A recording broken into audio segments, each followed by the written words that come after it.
नमस्ते सबैजनालाई। सबैलाई नेपाल अनलाइन स्कुलमा स्वागत छ। हामीले नेपालीको कक्षा 8 को नेपाली गर्दैथ्यौँ। हामीले 1 देखि 6 सम्म पाठ सकिसकेका छौँ र आज हामी सिप र श्रम पाठ 7 गर्न गइरहेका छौँ। पाठ 7 मा सिप र श्रम भन्ने पाठ रहेको छ। हामीले व्याख्या गर अभ्यासबाट आज सुरु गर्न गइरहेका छौँ। पहिलोमा रहेको छ व्याख्या गर। सारङ्गीका स्वरहरू सङ्गीत फेर्ने गर, आफू हेर्ने आँखाहरू देश हेर्ने गर भनिएको छ। यस पङ्क्तिलाई व्याख्या गर भनिएको छ। तपाईँले उत्तरमा लेख्न सक्नुहुनेछ। आजको मानिस आफ्नो स्वार्थ पुरा गर्न तल्लीन भएर लागेको छ। उसलाई समाज, देश र दुनियाँ कुनै मतलब छैन। एकातिर मानिस स्वार्थी बन्दै गएको छ भने अर्कातिर उसले समयको गतिलाई पहिचान गर्न पनि सकेको छैन। अबको समयमा यस किसिमको सोचाइ र व्यवहारले अघि बढ्न सक्दैन। हामीले आफ्नो स्वार्थ पर पन्छाएर अघि बढ्नुपर्छ। हामीले हाम्रो चिन्तन र सोचाइमा परिवर्तन ल्याउनुपर्छ। सारङ्गीका सहायताले गाइने स्वरमा र सङ्गीतमा पनि परिवर्तन ल्याएर नयाँ चेतना समाजमा छर्नुपर्छ। त्यसका साथै आफ्नो स्वार्थ मात्र पुरा गर्न खोज्ने हाम्रो चेतनामा देशप्रति जिम्मेवारी बोध गर्नु पनि आवश्यक छ। देशप्रति समर्पित नहुन्जेल र स्वार्थबाट अलग नहुन्जेल देश र जनताको भलो हुँदैन। हामीले आफ्नो देशको गौरव बढाउन पनि सक्दैन।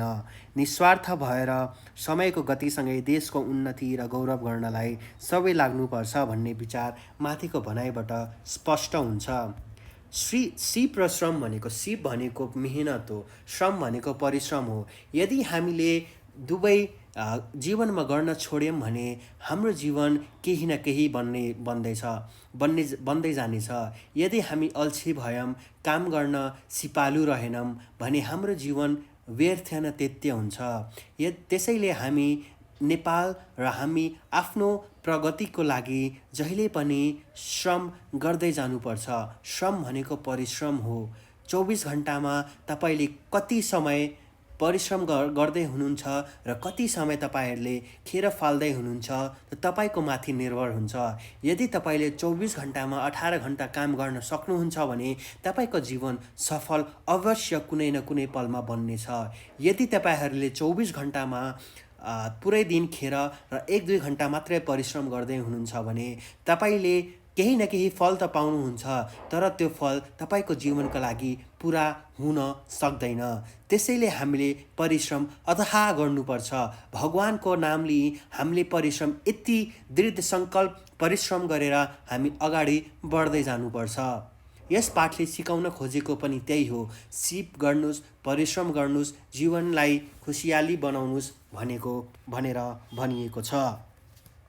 र अब हाम्रो अर्को अभ्यासमा रहेको छ तलका प्रश्नहरूको उत्तर लेख। कमा रहेको छ कवितामा तारीभरि र बारीभरि सिप रोप्न किन भनिएको हो।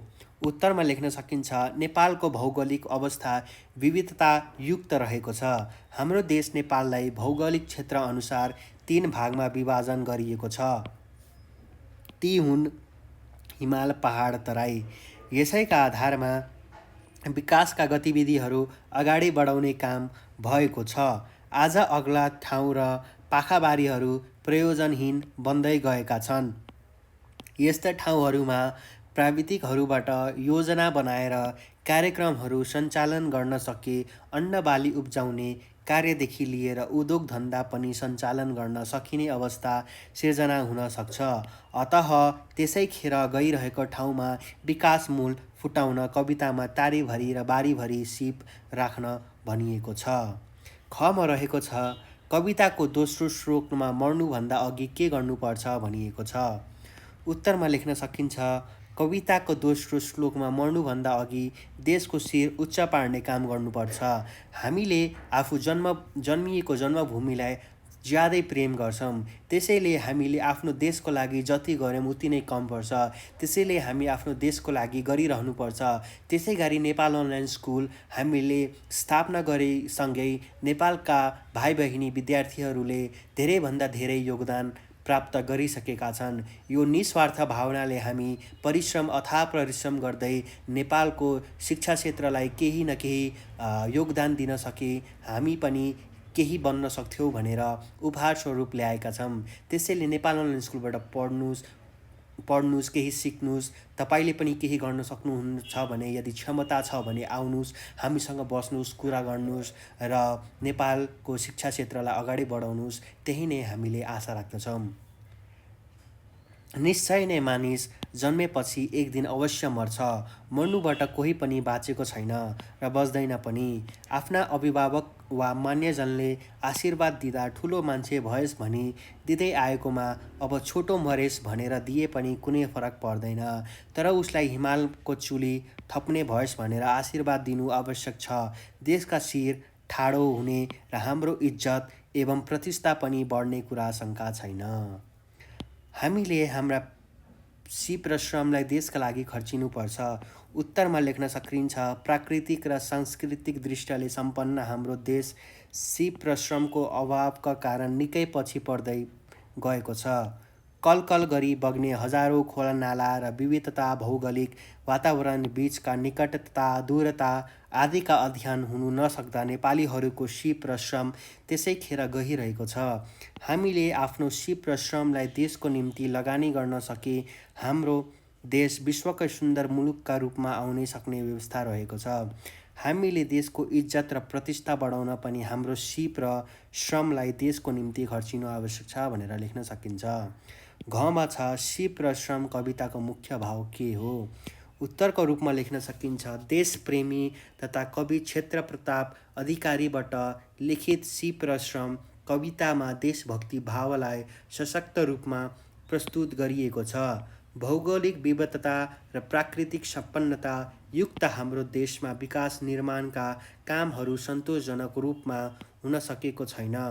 अबका पुस्ताहरूले नयाँ नयाँ सिप र प्रविधि सिकेर देश निर्माण गर्नुपर्छ।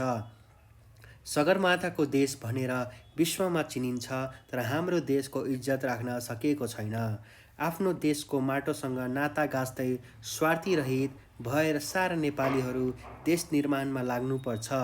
स्वार्थलाई पर पन्छाएर देशको विकास अनि गौरव बढाउन एक भएर लाग्न सके मात्र नेपाल र नेपालीको मान, प्रतिष्ठा र इज्जत बढ्छ भन्ने देशभक्तिपूर्ण भावलाई यस कवितामा मुख्य रूपमा प्रस्तुत गरेको छ।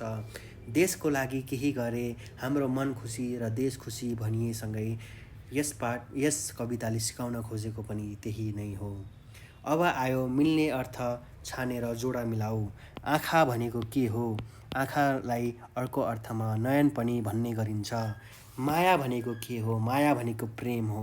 आशिक भनेको के हो? आशीर्वाद हो। किरण भनेको के हो? प्रकाश हो। अब आयो उल्टो अर्थ दिने भनेको विपरीतार्थ शब्द लेख भनिएको हो।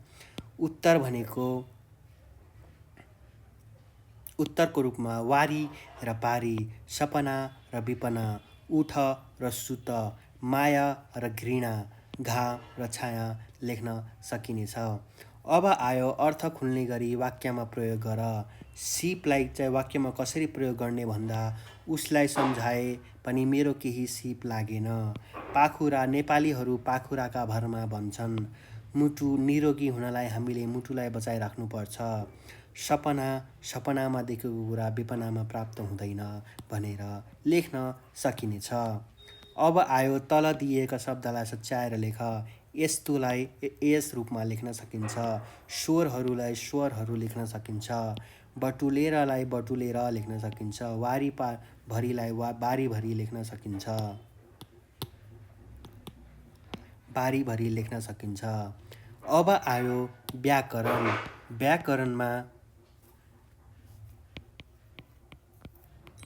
व्याकरणमा के भने, अब आयो आज्ञार्थ वाक्य भनेर आएको छ। आज्ञार्थ वाक्य भनेको के हो भनेर भनिएको छ। कुनै पनि काम गर्नका लागि आज्ञा, आदेश वा अनुरोध दिनुलाई आज्ञार्थ भनिन्छ। आज्ञार्थको क्रियापदमा द्वितीय पुरुष मात्रै हुन्छ। यसमा द्वितीय पुरुष मात्रै हुन्छ। यसमा द्वितीय पुरुषका इ, अ, उ, औ जोडिएर आज्ञार्थ क्रियापद बन्दछ। जस्तै तिमी घर जाऊ, तपाईँ आउनुहोस्। र इच्छार्थ वाक्यमा कुनै पनि काम गर्नका लागि इच्छा प्रार्थना, आशीर्वाद, उपदेश, निम्ति आदि भावलाई वेत होइन व्यक्त हो गर्न क्रियापदलाई इच्छार्थ भनिन्छ। इच्छार्थको प्रयोग प्रथम, द्वितीय र तृतीय पुरुषमा हुन्छ। यसमा प्रत्ययहरू उ, औ, यस, ए, ओस धातुमा जोडिएर इच्छार्थका क्रियापद बन्दछ। एक्जाम्पल म खाऊँ, ऊ नाचोस् भनेको छ। सम्भावनार्थ वाक्य कुनै पनि काम गर्नका लागि अनुमान, सम्भावना, अड्कल आदि भावलाई व्यक्त गर्ने क्रियापदलाई सम्भावनार्थ भनिन्छ। यसले भविष्यमा हुने कार्यलाई निर्देशित गर्दछ। एक्जाम्पल उसले पढला।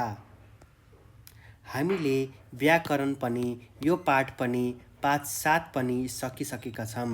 तपाईँहरूले अझै एक्सर्साइजहरू गर्दै गर्नुहोस्। तपाईँहरूले आफै नै अब मैले भनेको भरमा पनि सारांश लेख्न सक्नुहुनेछ र 5 मार्क्स र 10 मार्क्स तपाईँले एउटा सारांश तयार पार्नुहुन्छ भने तपाईँले जे प्रश्न आए पनि त्यसै अनुसार उत्तर दिन सक्नुहुनेछ।